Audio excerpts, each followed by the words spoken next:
नमस्कार, मैं राम सिंह यादव आपका SK बुक्स के YouTube चैनल पर हार्दिक स्वागत करता हूं। हमारी SSC GD के लिए ऑफलाइन कोचिंग भी शुरू है, जिसकी फ़ीस हमने 8,000 रुपये 3 महीना या परीक्षा जो भी पहले हो वो संभव हो वो लागू रहेगा।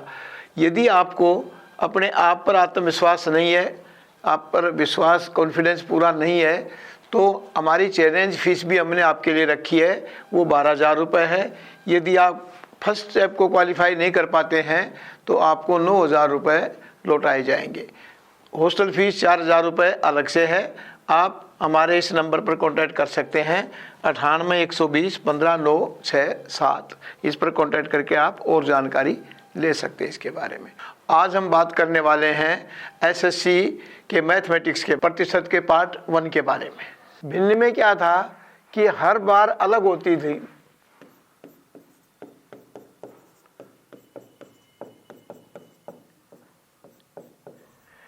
प्रत्येक बार हर अलग होता था। इसका गणितीय मान है हर 2 में से 1 अंश। उस समय भाषा भी ज़्यादा शुद्ध नहीं थी, तो प्रत्येक नहीं बोलते थे, हर बोल देते थे। हर का मतलब भी प्रत्येक ही होता है, ईच पर कैपिटा जैसे होता है, ईच पर्सन। तो इसका अर्थ है हर 2 में से 1 अंश, यानी प्रत्येक 2 में से 1 हिस्सा, भाग, पार्ट। और इसका अर्थ है हर 3 में से 1, हर 4 में से 1, हर 5 में से 1, हर 8 में से 1, यानी प्रत्येक बार हर अलग होता था। यूनान का एक गणितज्ञ आया, दार्शनिक आया, और उसने क्या किया कि इन सब का हर एक करने की कोशिश की और एक कर दिया। क्या किया उसने? सबका हर 100 कर दिया। पहले उसने प्रति 10 किया, 10 में भिन्न फिर उतनी बच गई, बहुत ज़्यादा बच गई। फिर प्रति 100 किया, इसमें भी कुछ भिन्न बची। फिर उसने प्रति 1000 किया, फिर वापस आया, क्योंकि 1000 में संख्या बहुत बढ़ रही थी, वापस 100 पर आया, तो हर सब का 100 कर दिया और इसको गणितीय निशान दे दिया प्रतिशत। और ग्रीस में ये सेंटा कहा जाता था, तो परसेंटा बना। इंग्लैंड में सेंचुरी कहते थे, तो सेंट कहते थे, परसेंट बना। और भारत में प्रतिशत बना, प्रतिशतक बना। और फिर संस्कृत वर्ड इसका ले लिया प्रतिशत, और ये इसका निशान दे दिया। अब जिस भी निशान के अंक के साथ ये है, इसका मतलब है हर 100 में से 99 अंश, हर 100 में से 99 भाग। 5/100 है तो हर 100 में से 5 भाग। जिसके भी प्रतिशत लगा दिया x%, यानी हर 100 में से x भाग, तो जिसके भी प्रतिशत का निशान लगा दिया, इसका सीधा सा अर्थ हो गया कि ये हर 100 में से ये अंश है। अब इसमें क्या है कि 3 ये है मेन, इसमें मेन भाग इसके 3 हैं। इन तीनों को अगर आपने समझ लिया ढंग से, तो आप प्रतिशत का कोई भी क्वेश्चन हो वो सोल्व कर लेंगे। बाकी तो एक चीज समझ लेना कि ये लॉजिक पर है, क्योंकि ग्रीस में क्या था, यूनान में रटने की बजाय लॉजिक पर ध्यान दिया जाता था, तर्क पर ध्यान दिया जाता था। तो इसमें हर चीज को तर्क से लिया गया है, और क्वेश्चन को थोड़ा सोचना तो आपको पड़ेगा कि मैं कैसे इसको लाऊं, पर आखिरी इन 3 जगह पर आएगा। यही 3 फार्मूले होंगे जहां 90% आ जाएंगे। दूसरा एक बात और बताना चाहता हूं मैं, प्रॉफिट एंड लॉस, लाभ हानि, वो भी 100% परसेंटेज पे ही है। कोई एक आधा मेथड छोटा मोटा अलग हो सकता है, अदरवाइज टोटल का टोटल परसेंटेज को पर डिपेंड है। तो इस प्रतिशत वाले को आप ढंग से समझ लो, तो आपका लाभ हानि भी ये समझ लो क्लियर हो गया। इसी पर है, थोड़ा सोचना तो पड़ेगा, जैसे मैं बता रहा हूँ कि भाई लॉजिक पर है। बाकी लाभ हानि का सारा मेथड प्रतिशत पर ही डिपेंड है। अब 40 का 40%, मैं छोटे एग्जाम्पल दे रहा हूं ताकि आपके दिमाग में यह रचा जाए कि हमें x को कहां कहां लेना है। तो 40 का 40% क्या हुआ? किसी भी संख्या का कोई भी परसेंट है।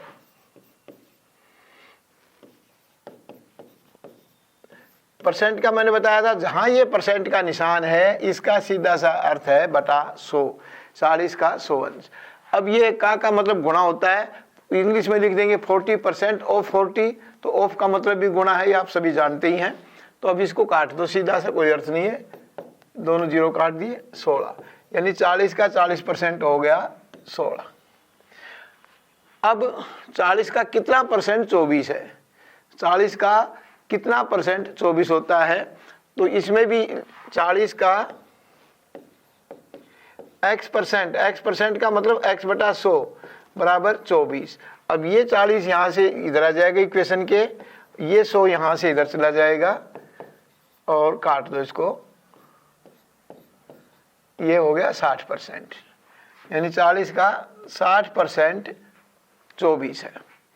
तीसरा, किस संख्या का 40% x है, मतलब 16 है, किस संख्या का, यानी संख्या ज्ञात करनी पड़ेगी। तो उसमें भी यही बात है,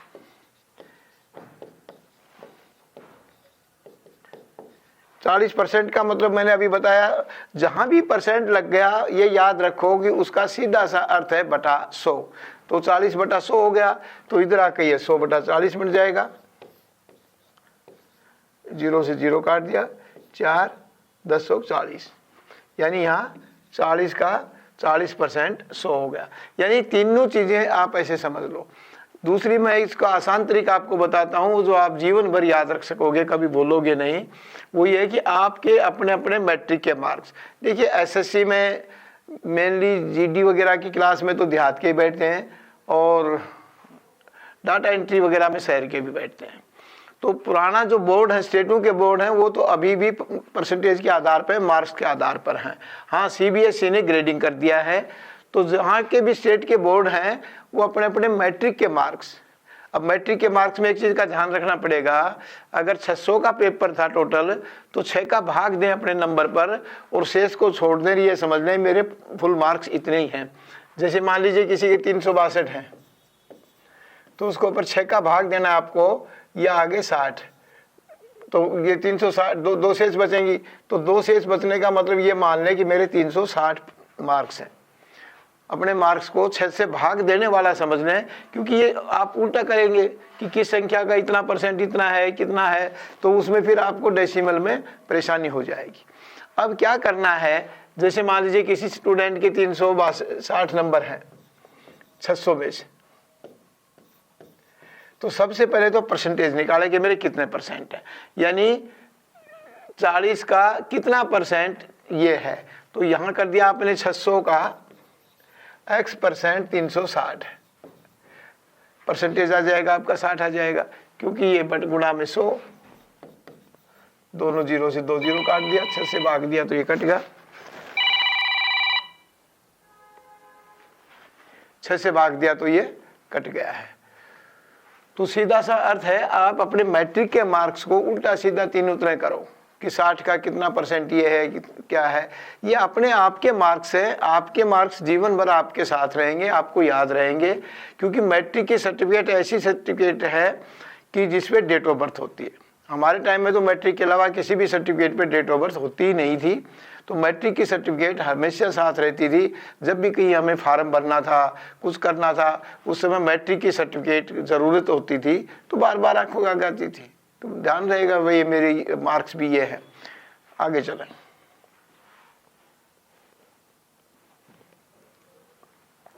आगे क्या है, कुछ ये फ्रैक्शन है, ये ज़बानी याद कर लेना।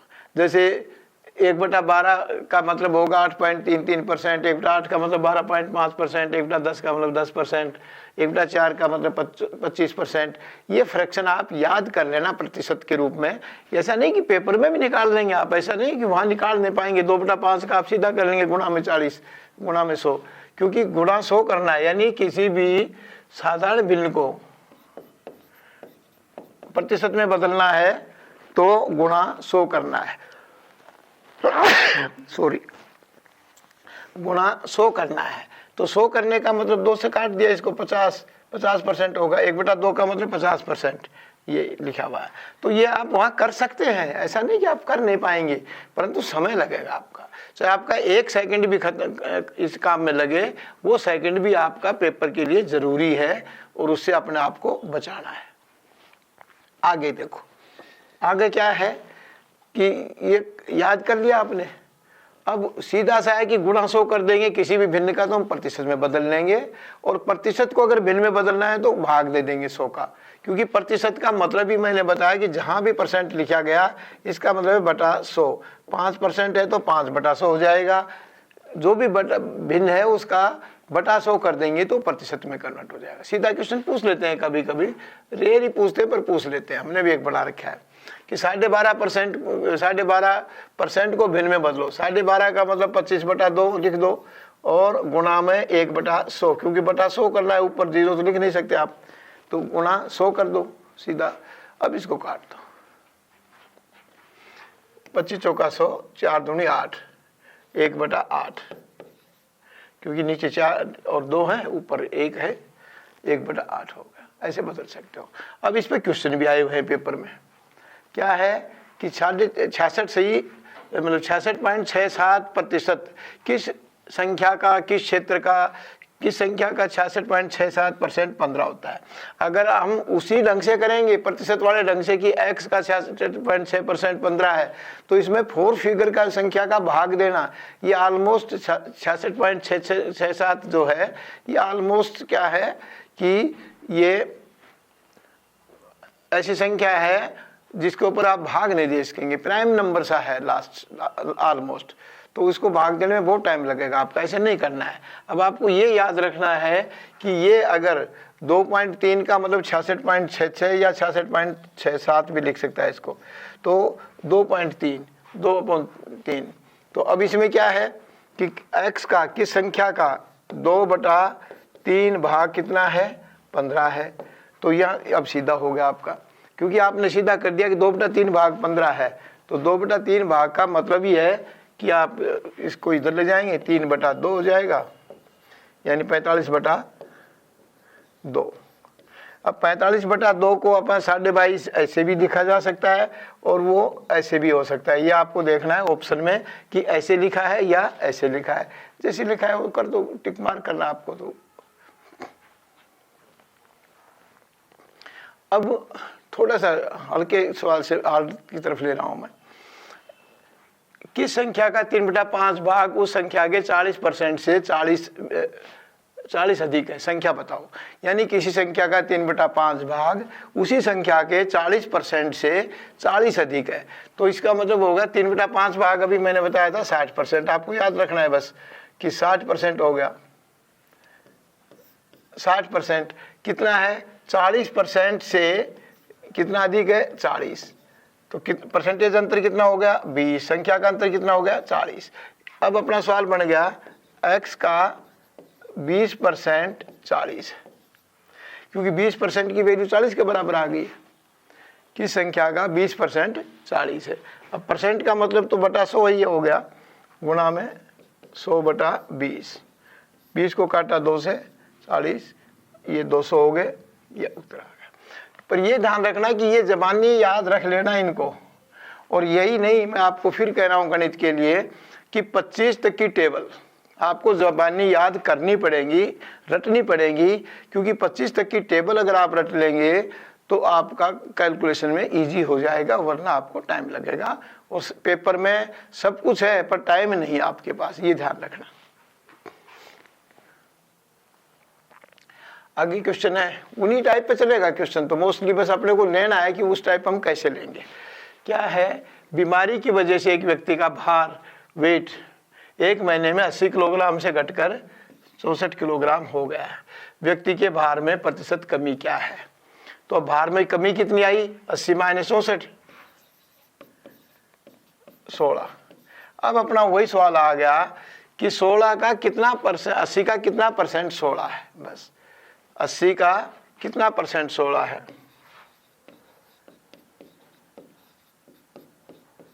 अब ये 80 यहां से इधर आ जाएगा, परसेंटेज लगा हुआ है x का, तो परसेंटेज इधर हो जाएगा, गुणा में 100, 5 और 20, यानी 20% वेट उसका कम हुआ है। अब ये प्रतिशत का था। अब ऐसा ही सवाल लाभ हानि पर हो गया कि एक 80 रुपए की वस्तु को 64 रुपए में बेचा तो कितना लाभ हानि प्रतिशत क्या हुई। तो उसमें भी वही हो गया कि 80 का डिफरेंस, 80 रुपए की वस्तु आपने 64 में बेची है तो हानि हुई 16। अब उसमें हो जाएगा हानि गुणा में 100 बटा क्रय मूल्य लिख देंगे। उसमें लाभ में भी यही चलेगा, क्रय मूल्य में भी। उसमें ये कह देंगे 80 रुपए की वस्तु 64 में बेची, तो वही हो गया 16/80 गुणा में 100, वो 20% की हानि, उसमें हानि कह देंगे। तो सेम क्वेश्चन है, बस ये याद रखना, इसी के ऊपर आप जोर देकर अच्छी तरह इसको समझ लेना। आगे फिर है, एक आदमी को अपने वेतन के में 10% की वृद्धि मिली है अब उसका नया वेतन 10,285 हो गया है, तो मूल वेतन क्या था? तो अब क्या होगा, एक्स का यानी मूल वेतन का 110% हो गया, क्योंकि 10% की तो उसको क्या मिली है, वृद्धि मिली है। 10% का मतलब जो उसका था वो तो है ही, 100 रुपये था तो 100 तो है ही, उसके ऊपर 10 रुपये एक्स्ट्रा मिल गए, तो 110% हो गया। ये है 10,285। अब बटा 100 गुणा में 100 बटा 110, एक जीरो काट दिया। अब एक चीज का और ध्यान रखना, जहां भी इसमें तो खैर नहीं कटेगा 10, जहां भी कटे भी तो वहां जीरो को आपको रखना है, क्योंकि जीरो आपके आगे काम आएगा। जीरो बहुत जगह काम आता है। गुणा करेंगे तो सीधा 1 दशमलव वो लगा देंगे, भाग देंगे तो 1 दशमलव लगा के छोड़ देंगे। 11 से काट दो, 11 9 99। अब 9 तो सब जगह है, इकाई इधर हजार वाले अंक में, तो 9 से नहीं हुआ। 3 बची, 8 11 33। अब 3 भी 2 जगह है और आगे चलना पड़ेगा। 5 बची, 11 5 55। अब ये एक जगह है, हालांकि एक जीरो और लगाना था, उसमें कोई दिक्कत नहीं थी। आगे चलो, अब इसमें क्या है, एक चुनाव एक प्रत्याशी को कुल वैध मतों का यानी वैलिड वोट्स का 60% प्राप्त हुआ और टोटल में 15% इनवैलिड डिक्लेयर हो गए। यदि मतों की कुल संख्या 5 लाख है तो उस प्रत्याशी के पक्ष में कितने वोट डले? सीधी सी बात है, 5 लाख गुणा में अवैध मत निकालो, 15% है तो वैलिड कितने हो गए? 85 हो गए, और उसका 60% उसको मिला है, बटा 100 गुणा में 100। 2 और 2 4 जीरो हैं, तो अब 500 दोनों जीरो छोड़ दो, अब 2 जीरो को लास्ट में लगा लेना, गुणा के टाइम में बार बार इसका यूज मत करो। अब क्या है कि 6 5 30, 85 गुणा में 30, यानी 85 का सिर्फ 3 से गुणा करना है। 5 या 15 का 5, इसलिए 8 या 24 1 25। अब आपके पास जीरो कितने हो गए? 2 जीरो यहाँ, एक ये है, 3 जीरो लगा दो। ये 585 आ गए, 1 जीरो तो अपना ये है और 2 जीरो ये है, ये आपका उत्तर आएगा 2 55 000। यानी क्या है कि वैध मतों का तो गिना जाएंगे, अवैध तो इनवैलिड डिक्लेयर हो गए। अब तो क्या है कि इलेक्ट्रिक मशीन आ गई है, इनवैलिड रहे ही नहीं। इससे पहले वोट होते थे बैलेट पेपर पर, उस पर किसी से 2 जगह मोहर लग गई, किसी से बीच में मोहर लग गई, तो उनको इनवैलिड डिक्लेयर कर दिया जाता था। तो वैलिड वोट 85 बचे, 100 में से 15 तो अवैध हो गए, तो 85 बटा 100, उसका उसने 60% लिया तो 60 बटा 100।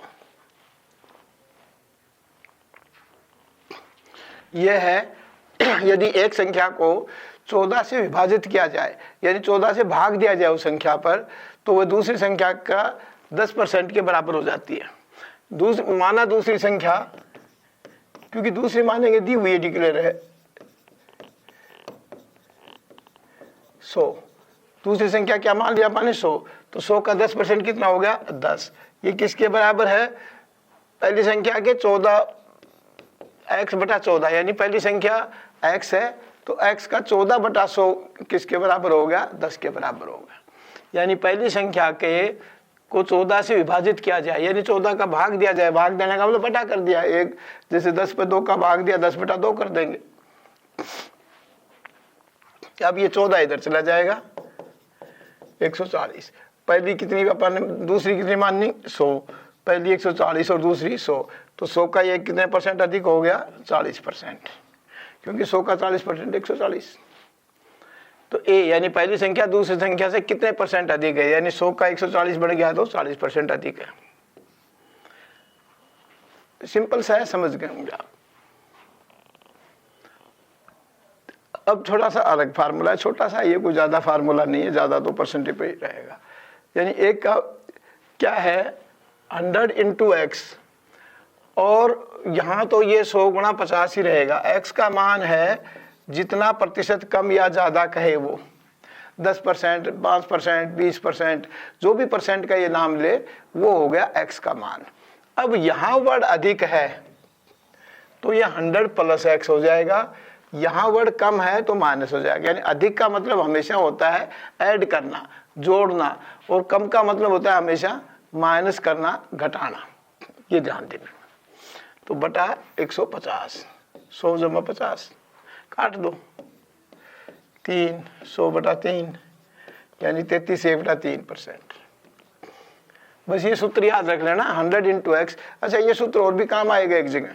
कहाँ आएगा कि ये रिवेन्यू वगैरह में, कि अगर हम किताब की कीमत बढ़ा दें तो बिक्री में कमी होगी, तो फिर हमें क्या रिवेन्यू मिला।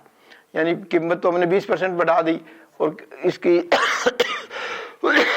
सेल है वो 5% गिर गई, 15% गिर गई, 10% गिर गई, तो ये उसमें भी काम आएगा कि जो बढ़ा रहे वो गुणा 100 हो जाएगा, कमी आई वो नीचे आ जाएगा, 100 में से घट जाएगा। प्याज के मूल्य में 25% की वृद्धि से, यानी वृद्धि हो रही है, 200 रुपए का सौदा कर रहा है कोई आदमी, तो 200 का 25% ही उसको इफेक्ट होगा। कम हो रहा है भाव तो उसको फायदा होगा। सिस्टम ये रहेगा, कम में भी वृद्धि में भी, यहाँ तक वही सिस्टम चलेगा, बटा 100, क्योंकि परसेंट है। फिर क्या है, उसको जो कम बत्तियां मिल रहा है वो चीज आपको नीचे लिखनी है, ज्यादा मिल रही है तो भी नीचे लिखनी है, कम मिल रही है तो भी नीचे लिखनी है, वो भाव नया भाव आ जाएगा। तो इसको काटा पाने, 5 को काट दो 5, 20 को यहां से काटा तो 10, यानी नया भाव हो गया 10 रुपए प्रति किलो। अब इसी में पूछ ले कि पुराना भाव क्या था, इसी क्वेश्चन को बढ़ा सकता है। तो पुराना भाव क्या था कि पुराने भाव का, यानी पुराने भाव का x का 125% कितना है, 10 है। तो 125% 10 है, तो 125 यहाँ नीचे आ जाएगा, गुणा में 100, 5, 4, 2, यानी पुराना भाव 8 है। यानी 8 का 125% 10 होता है। तो पुराना भाव पूछे तो ऐसे, नया भाव पूछता है तो सीधा सा है, नए भाव में कुछ नहीं करना, यहाँ तक कि आपका नया भाव क्लियर होगा, 10 है। आपका उत्तर ये है इसमें। और अगर मैं इसको बढ़ा के कह रहा हूँ कि पुराना भाव पूछ रहा है, तो आपको क्या करना पड़ेगा कि नए पुराने भाव का 125% ये हुआ है 10 रुपए किलो, बस। अब इसमें क्या है कि वृद्धि होने पर परिवार अपनी खपत में कितनी कमी करे, इस टाइप के क्वेश्चन जैसे वो पहले कराया था। पर इसमें एक और आगे है कि पहले खपत इतने किलो थी तो अब क्या होगी। तो इसको इस तरीके से भी एक सूत्र है छोटा सा, इससे कर लो या उस पहले वाले सूत्र से कर लो, उसमें भी वही बात आएगी कि पहले वाले से करते हैं तो जैसे बताया था मैंने कि 100 इंटू 25 बटा 125 काट दिया आपने 5, 20, यानी 20% की वृद्धि हुई है, 20% की कमी करनी पड़ेगी। उसको कितनी कमी करे, तो 20% की कमी करनी पड़ेगी। खपत 10 किलो थी तो 10 का 20% कितना हो गया, 8 किलो। 20% की कमी करनी है तो 10 का 20% 8 किलो हो गया। परंतु अब ये क्या कह रहा है कि 8 किलो पर 10% तो वहन कर सकता है ये, तो इसका 8 का 10% जोड़ दो।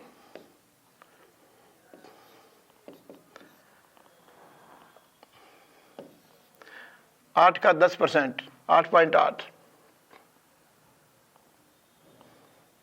0.8 आएगा, 10% का 0.8 आ गया, पर 8 किलो तो पहले ही था, तो 8.8 किलो ये वहन कर सकता है। और 8 पॉइंट का मतलब 0.8 का मतलब है बटा 10, काट दिया 4/5, 8 सही 4/5। अब इसको इस तरीके से भी कर सकते हो, ये थोड़ा सूत्र याद करना पड़ेगा। वो एक पहले सूत्र था वो तो जरूरी था, वो तो सब जगह काम आएगा, ये भी कहीं कहीं काम आ सकता है।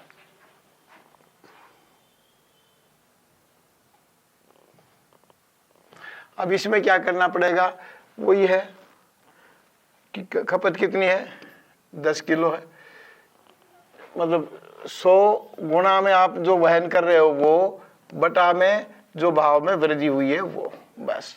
अब ये 5 से काटा अपने 25, 22, 4 से काट दिया 88, यानी 88% उसके वो कर खपत में वहन कर सकता है,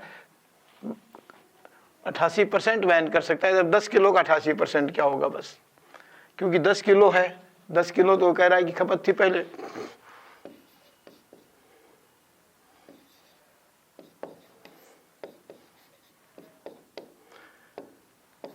8.8 अब वहन करेगा नहीं, तो वही चाहिए, इस तरीके से कर लो चाहे उससे कर लो, एज यू लाइक, जो आपको पसंद आए। ये रटना पड़ेगा अलग अलग, वो एक कोई रटने से काम बन जाएगा। अब क्या है, यदि क्रय मूल्य से कुछ लाभ % कमाना हो और उसमें अंकित मूल्य में कुछ छूट भी देनी हो, तो अंकित मूल्य कैसे करेंगे हम, ये है क्या है कि 10% की छूट देने के बाद 25% लाभ प्राप्त करना चाहता है, तो 360 का 25% क्या होगा, ये तो वो कमाना चाह रहा है, इतने में बेचना चाहेगा। और अब उसके बाद क्या कर रहा है कि 10% की छूट देना चाहेगा, तो ये x का 90% ये हो गया, x का 90% क्या हो गया, ये हो गया। तो परसेंट तो अपन ने यहाँ भी लिख दिया था, यहाँ कर दो फिर 100/90, इसको काट दिया 4, 125 गुना में 4, 500। इस तरीके से करेंगे। क्रय मूल्य 360 रुपये है, 360 गुणा 100 जमा लाभ, लाभ % कितना है, वही 100 जमा लाभ 125, 100 माइनस हानि छूट, 10% की छूट दे रहा है, तो वही इक्वेशन बन गई सेम। तो जो तरीका आपको ठीक लगे वैसे कर सकते हो।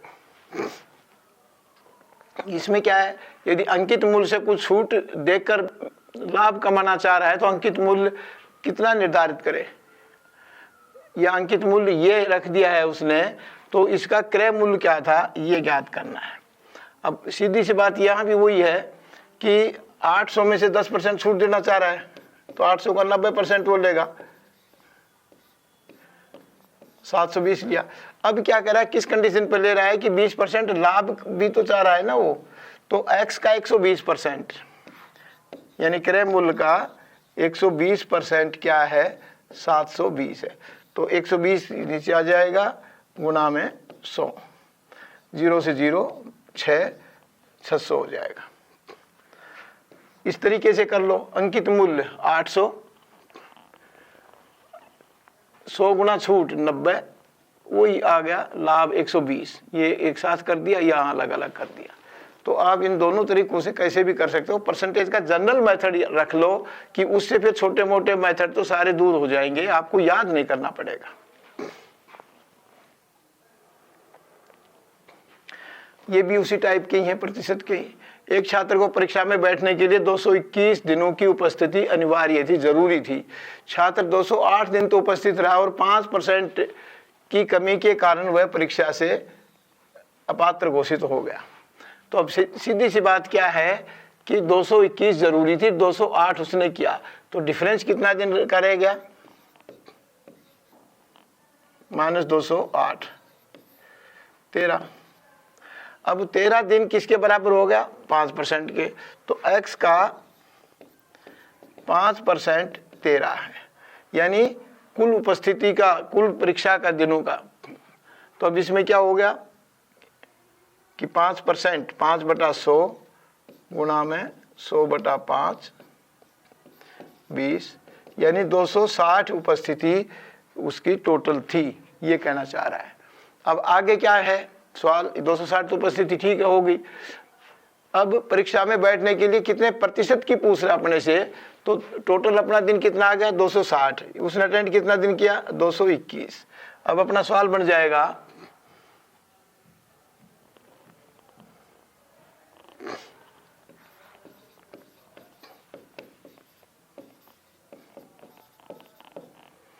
,260 का कितना %, 221 है, तो 260 यहाँ आ जाएगा गुणा में 100, 0 से 0 काट दिया, इसको 26 है तो छोटा कर लो, कोई नहीं, 5 से कर लो। वैसे तो काटना नहीं चाहिए था 5 से, पर काट लेते हैं।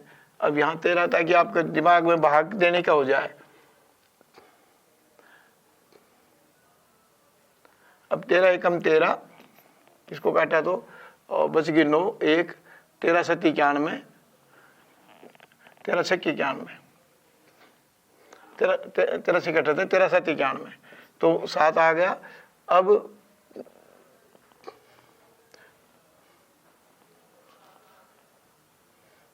जीरो से 0 काटा, 26 को अपन 5 और 13 कर दिया।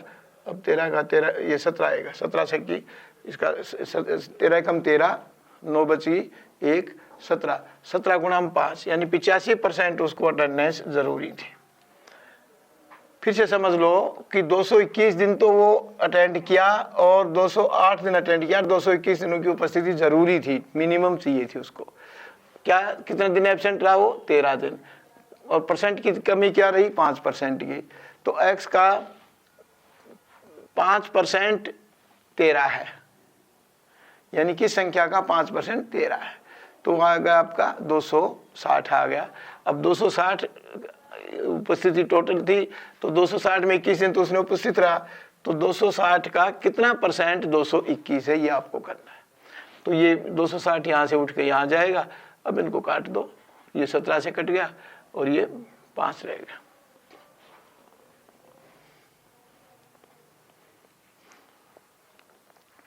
एक परीक्षा में एक विद्यार्थी को 24% अंक मिलते हैं तथा वह 56 अंकों से अनुत्तीर्ण हो जाता है।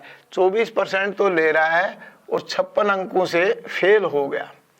यदि उसे 60% अंक मिलते तो उसके अंक न्यूनतम उत्तीर्ण अंक से 70 अधिक होते। अब इसमें स्टूडेंट क्या गलती कर देता है कि वो अंतर को घटा लेता है, ये गलती है, बस इसको ध्यान रखना। क्यों? क्योंकि जैसे ये पास मार्क है, कोई भी एक तो पास मार्क से नीचे है 56 अंक, 56 अंकों से अनुत्तीर्ण होगा। एक पास मार्क से 70 अंक अधिक ले रहा है, तो ये गलती कर देते हैं स्टूडेंट, इसको घटा देते हैं। अब ये अंतर ये होगा, ये ध्यान रखना। यानी एक पास की ओर है, एक फेल की ओर है। जैसे मान लीजिए दो लड़के हैं, एक पास अंक से 10 ज्यादा लेता है, एक पास अंक से 10 कम लेता है, तो ये नहीं कि वो तो बराबर पे हैं, उनका अंतर हो जाएगा 20 अंकों का, बस ये समझ लेना। अब इसमें क्या हो गया अपना 70 जमा 56 126। अब 126 तो अंकों का डिफरेंस है, परसेंटेज का डिफरेंस क्या हो गया? 24 और 60, ये घटा सकते हैं आप 36, यानी कुल अंक का 36% कितना है? 126। क्योंकि एक 56 कम है, एक 70 ज्यादा है, तो 6 7 5 12। अब x का 36% 126 है, तो 36 नीचे आ जाएगा गुणा में 100। अब काट दो इसको, 3 से कटेगा क्योंकि ये 6 2 8 9 है, तो 3 से काटा तो 43 आ गए, 42 थी 126 और 12 थी 36। अब फिर 3 से कटेगा, 6 से कट जाएगा 7 2 को अब काट दिया 50 से, 50 गुणा में 7 350। यानी ये ध्यान रखना कि इनके मार्क्स का अंतर जो है उसमें स्टूडेंट गलती कर देता है। मार्क्स का जो अंतर है वो एक फेल है एक पास है तो जुड़ेगा, बस ये ध्यान रख लेना कि टोटल अंकों का अंतर 14 मत समझ लेना कि 14 समझ के ना तो क्वेश्चन गलत हो जाएगा, और अक्सर गलती कर देते हैं बच्चे इसमें। तो अब क्या हो गया, टोटल अंक का डिफरेंस तो 126 होगा, प्रतिशत का अंतर हो गया, ये सीधा घटेगा क्योंकि ये तो पॉजिटिव में ही है प्रतिशत 24 और 60, तो ये जुड़ेगा, अंतर है घटेगा, तो ये 36 होगा, 60 में से 24 गई तो 36 बचे। तो x का 36% 126 है, तो अब 36 यहाँ जाएगा। अब इसको काट दिया तो 350 आएगा। ये हमारी बुक्स भी हैं और SSC GD की बुक है एक हमारी, इसमें टोटल हमने लेटेस्ट क्वेश्चन जो टाटा कंसल्टेंट सर्विस है उसके आधार पर दिए हैं, और एक पेपर सेट भी है जिसमें हमने 23 के पेपर भी दिए हैं, जनवरी में हुआ था 10-11 के आसपास पिछले साल जनवरी में। और एक चीज़ का और ध्यान देना कि हमने ऑनलाइन सॉल्यूशन दिया है हर क्वेश्चन का, यानी खाली उत्तर नहीं बता दिया कि ABCD है, उसका सॉल्यूशन जैसे हम पढ़ा रहे हैं आपको, इसी तरह आपको ऑनलाइन करके दिया है कि भाई ये इसका सॉल्यूशन होगा।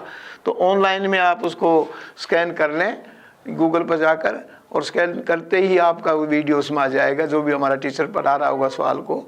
तो इस तरह कोई सवाल में गलती नहीं हो सकती। लिखने में गलती हो सकती है, टाइप कराने में किसी में गलती हो जाएगी, पर पढ़ाते समय तो सबको पता है ये सही पढ़ाना ही पढ़ाना है। तो इसमें आप प्रैक्टिस कर सकते हैं। और ये हमारी किताब में भी सभी प्रकार के हैं और लेटेस्ट पैटर्न के हैं, लेटेस्ट क्वेश्चन भी लेटेस्ट हमने डाले हुए हैं। इस एग्ज़ाम के लिए SK बुक्स सभी बुक्स की शॉप्स पर उपलब्ध है, और आप ऑनलाइन अगर लेना चाहते हैं तो हमारी ये पुस्तक ऑनलाइन पर भी उपलब्ध है, जिसके लिंक हमारे डिस्क्रिप्शन बॉक्स में अवेलेबल है। इस चैनल पर हम SSC के एग्ज़ाम्स की सभी प्रकार की तैयारियां कराते रहेंगे, और अन्य एग्ज़ाम के बारे में भी स्टडी मटेरियल और इन्फॉर्मेशन आपको प्रोवाइड कराते रहेंगे। आप इस वीडियो को लाइक कीजिए, चैनल को सब्सक्राइब कीजिए और अपने दोस्तों के साथ शेयर भी कीजिए, जिससे अधिक लोगों को इसका लाभ मिल सके। मिलते हैं अगले वीडियो में। Thank you. जय हिंद।